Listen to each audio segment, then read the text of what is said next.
what's this? Hello? Hello? What's this all about there? When I used to teach in Compton with my second graders, I'd use puppets often. This was Danny the Dragon, and the reason I would use him is because some of my students, I had a little girl, Isabel, who'd come straight from Mexico, and she didn't talk for the first month of school, and so I gave her Danny the Dragon. I said, hey, Isabel, Danny doesn't know how to read very well. Can you teach him how to read?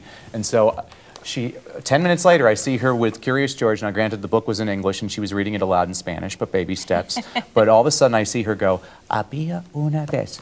Había una vez! And so one of the ways I always encourage parents to read with their kids is if the kid won't read with you, get a stuffed animal or a puppet. You know what? I was at a middle school in North Long Beach, just a grade school, 3 weeks ago. And I told the young people that.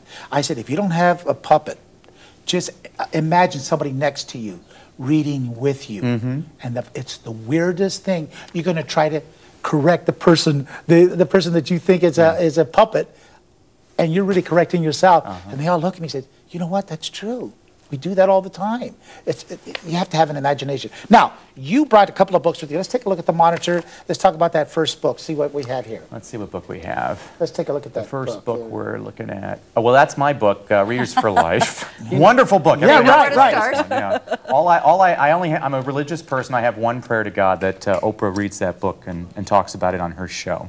So that's called the subtitle, The Ultimate Reading Fitness Guide, K through 8. Yeah, it shows you how to work an hour a week with a reluctant reader, and in 6 months' time, I guarantee you'll get Say that again. Look at that camera right over there. You give me 1 hour a week with a struggling or a reluctant reader over a 6-month period, and I can get any kid up to grade level in reading. Because I'll get them to enjoy reading, and if you want to get a kid to become a good reader, you just have to make them a passionate reader. I want everybody...